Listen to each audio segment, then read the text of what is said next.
Hai semuanya, perkenalkan saya Angela dan pada kesempatan kali ini saya akan membahas sistem operasi bagian 1 yaitu mengenai gambaran umum. Di mana di sini akan ada dua topik besar yang akan dibahas yaitu pengantar sistem operasi dan strukturnya. Sebelum memasuki inti pembahasan, saya akan mulai dengan penjelasan 4 komponen dari komputer. Pertama ada perangkat keras yang menyediakan sumber daya komputasi dasar, misalnya CPU, memori, dan perangkat input atau output. Kedua ada sistem operasi yang mengontrol dan mengkoordinasikan penggunaan perangkat keras di antara berbagai aplikasi dan pengguna. Dan yang ketiga ada program aplikasi yang menentukan cara sumber daya sistem digunakan untuk memecahkan masalah komputasi pengguna. Contohnya yakni pengolahan kata, compiler, browser web, dan sistem basis data. Yang terakhir ada pengguna yakni seperti kita, orang, mesin, ataupun komputer lainnya yang terhubung. Nah, menurut pendapat kami, sistem operasi dianggap sebagai salah satu sistem terpenting yang mungkin diperlukan perangkat karena pada dasarnya diperlukan untuk setiap perangkat general purpose. Kami mendefinisikannya sebagai program yang bertindak sebagai perantara antara pengguna komputer dan perangkat keras. Tujuan utamanya, pertama-tama, sangat diperlukan untuk menjalankan program pengguna, menyediakan layanan untuk perangkat lunak aplikasi, dan juga mempermudah penyelesaian masalah pengguna. Kedua, mereka berperan besar dalam membuat sistem komputer nyaman digunakan. Salah satunya adalah dengan membangun antarmuka pengguna. Dan terakhir, mereka membantu penggunaan perangkat keras komputer dengan cara yang efisien dan mengolah sumber daya komputer, yaitu unit pemrosesan pusat, memori, driver disk, dan juga printer. Nah, apa sih penggunaan atau yang dilakukan oleh OS? Sebenarnya ini tergantung sudut pandangnya. Yang pertama misalnya dari tampilan pengguna. Pengguna menginginkan kenyamanan, kemudahan penggunaan, dan juga kinerja yang baik, tanpa peduli dengan pemanfaatan sumber daya. Tapi, komputer bersama seperti mainframe ataupun komputer mini harus membuat semua pengguna senang. Lalu yang kedua, kalau melalui tampilan sistem. Sistem operasi adalah pengalokasi sumber daya dan program kontrol yang memanfaatkan perangkat keras secara efisien dan mengelola eksekusi program pengguna. Penggunaan sistem khusus seperti workstation memiliki sumber daya khusus tetapi seiring menggunakan sumber daya bersama dari server. Nah, contohnya untuk gambar yang ada di sebelah kanan. Satu atau lebih CPU, pengontrol perangkat terhubung melalui bus menyediakan akses ke memori bersama.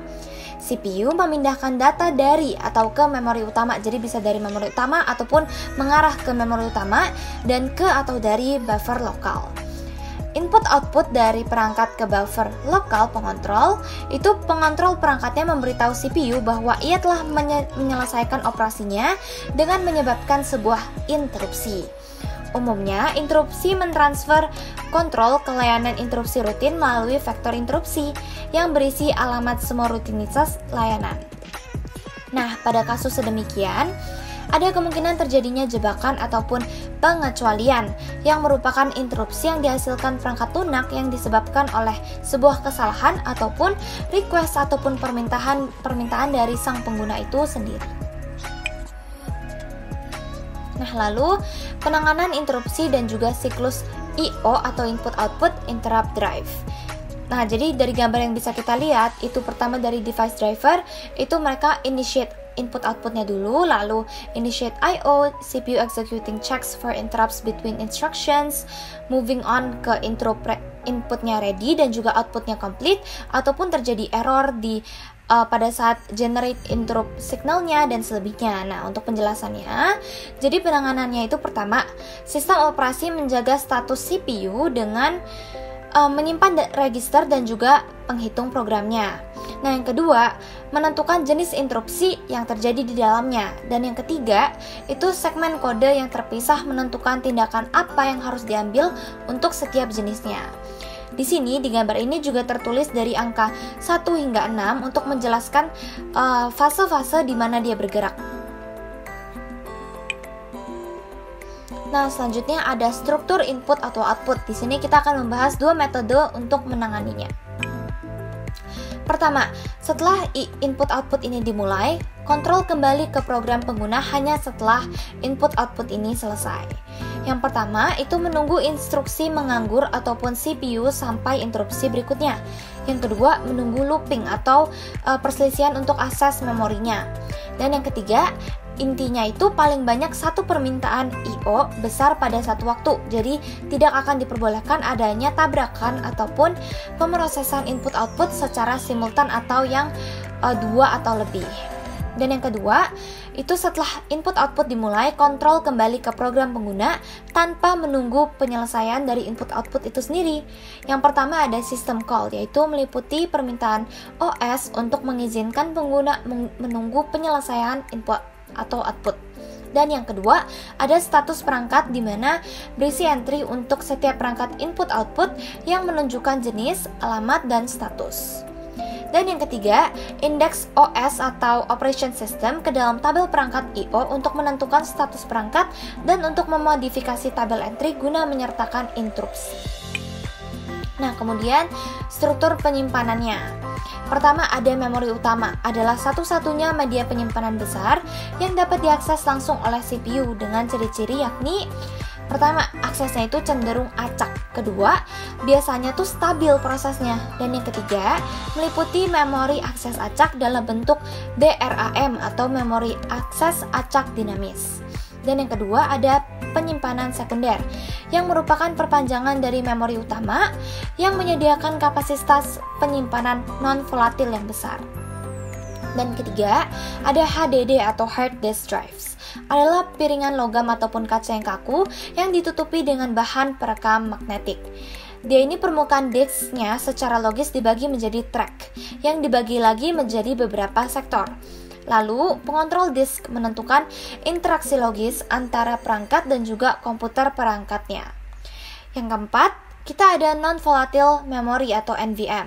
Dia itu lebih cepat daripada hard disk dan cenderung non-volatile dengan ruang lingkup teknologi yang luas serta menjadi lebih populer seiring peningkatan kapasitas dan juga kinerja, disertai dengan penurunan harga.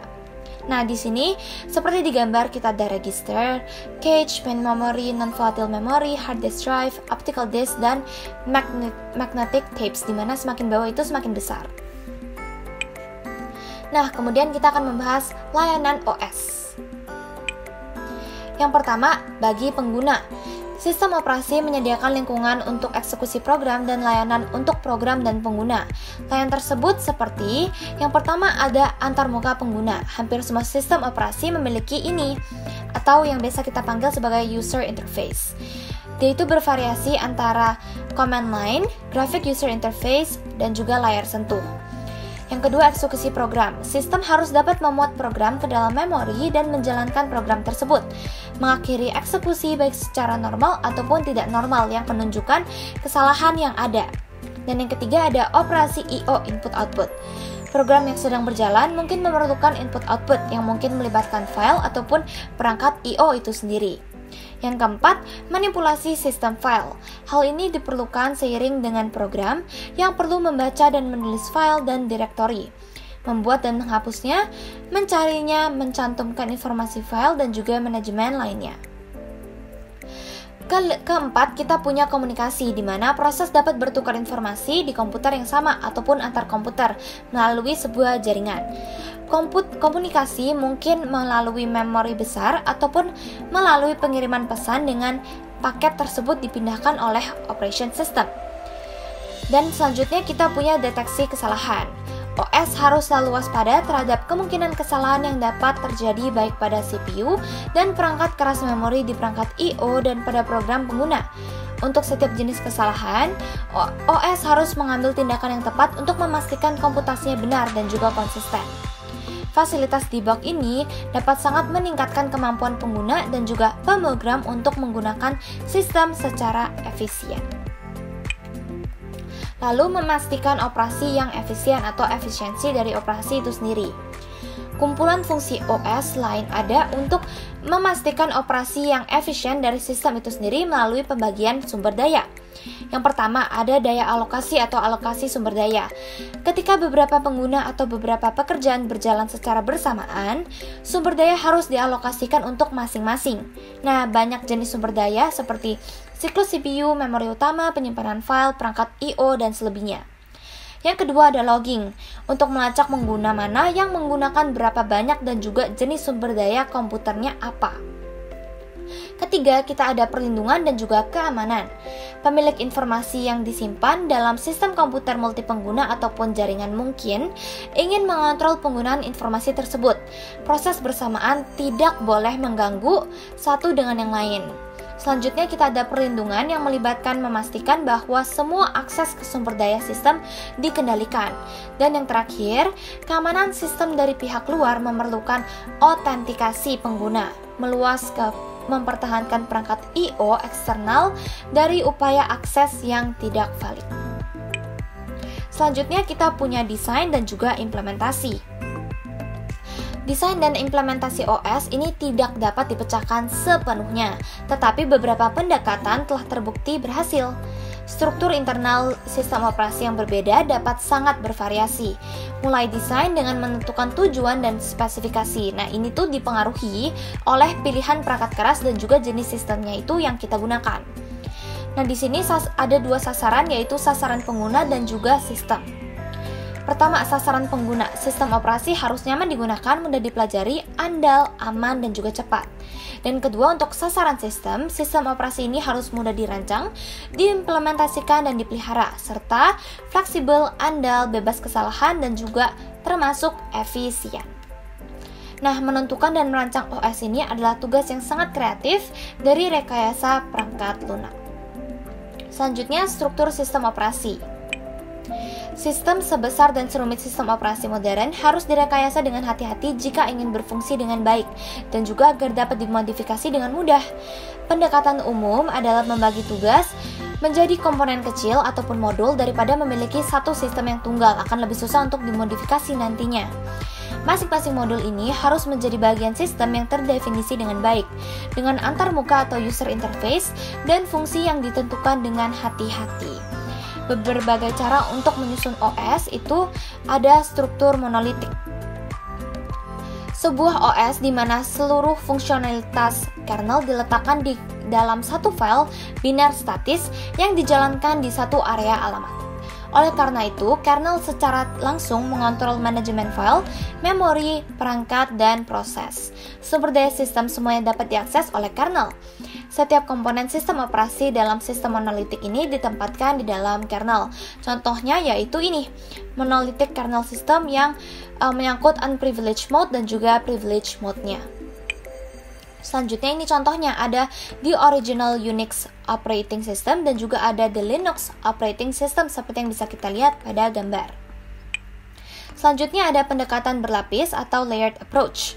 Nah, sistem operasi dipecah menjadi banyak lapisan ataupun tingkatan yang masing-masing bertanggung jawab atas fungsi yang ditentukan secara khusus. Lapisan paling bawahnya kita panggil lapisan 0 adalah perangkat keras. Yang tertinggi lapisan N adalah antarmuka dari pengguna. Ini dikembangkan untuk meningkatkan struktur yang sudah ada sebelumnya seperti kerangka monolitik Unix dan juga struktur sederhana MS-DOS. Seperti yang kita bisa lihat pada gambar, ini adalah a layered operating system dengan layer N user interface dan juga layer 0 sebagai hardware-nya. Ini adalah contohnya, yang pertama di original Unix operating system yang menyangkut application transport internet dan network interface, dan kemudian di Linux operating system yang gambarnya ini lebih kompleks. Selanjutnya ada microkernel. Metode ini menyusun sistem operasi dengan menghapus semua komponen yang tidak penting dari kernel dan mengimplementasikan sebagai program tingkat pengguna yang berada di ruang alamat yang terpisah. Kernel menjadi lebih kecil sebagai hasilnya karena isolasi antara layanan pengguna dan juga layanan kernel. Sistem operasi ini tidak terpengaruh jika ada layanan pengguna yang gagal. Contohnya seperti yang kita bisa lihat pada gambar. Ini ada Darwin dan juga ada QNX. Selanjutnya adalah modules. Contohnya yaitu ya Linux ataupun Windows. Kernel yang dapat dimuat atau LKM sistem operasi adalah file objek yang berisi kode untuk meningkatkan kernel yang sedang berjalan, juga disebut sebagai kernel dasar, untuk memberikan dukungan untuk sistem file, perangkat keras, panggilan sistem, dan lain-lainnya. Diperlukan modul kernel ini yang dapat dimuat. Tujuan desainnya adalah agar kernel menyediakan layanan penting sambil mengimplementasikan layanan tambahan secara dinamis saat kernel berjalan. Dan selanjutnya yang terakhir ada hybrid systems. Dalam praktiknya, hanya sebagian kecil sistem operasi yang sesuai dengan struktur tunggal yang digariskan secara kaku ini. Sebaliknya, mereka menggabungkan banyak struktur untuk membuat sistem hybrid yang menangani tanganan kinerja atau tantangan ataupun kesulitan dari kinerja, keamanan, dan juga kegunaannya. Nah, sebagai contoh, ini juga ada Darwin dan juga QNX. Di mana yang Darwin ini menyangkut applications, library interface, match traps, dan selebihnya, dan yang QNX seperti pada gambar. Nah, yang selanjutnya ada OS debugging. Debugging adalah menemukan dan juga memperbaiki kesalahan atau bug dan juga penyetelan kinerja. OS menghasilkan file log yang berisi informasi kesalahan. Kegagalan aplikasi dapat menghasilkan dump inti yang menangkap memori dari proses tersebut. Kegagalan operasi sistem ini dapat menghasilkan crash dump yang berisi memori kernel. Nah, kita dapat meningkatkan kinerjanya dengan cara menghilangkan kemacetan ataupun bottlenecks. OS ini harus menyediakan sarana komputasi dan juga menampilkan ukuran perilaku sistem. Nah, selanjutnya untuk pertanyaan. Misalkan beberapa komputer awal melindungi sistem operasi dengan menempatkannya di partisi memori yang tidak dapat dimodifikasi baik oleh pekerjaan pengguna ataupun sistem operasi itu sendiri. Nah, dua kesulitan yang dapat muncul dari skema seperti ini adalah: pertama, sistem operasi seperti itu tidak dapat dimodifikasi dan hampir tidak mungkin untuk memperbaharuinya. Ini dapat terbukti fatal jika beberapa bug serius terdeteksi karena tidak ada solusi untuk memperbaikinya. Dan yang kedua, akan sulit untuk menyimpan informasi dan menjalankannya nanti jika program yang berjalan dalam mode pengguna mencoba mengakses memori monitor ataupun memori pengguna lain, karena ini akan dianggap sebagai kesalahan fatal dalam sistem operasi itu sendiri. Jadi sekian penjelasan saya. Terima kasih banyak. Jika ada pertanyaan, bisa diketikkan dalam kolom komentar di bawah dan akan saya jawab dalam pertemuan selanjutnya. Terima kasih.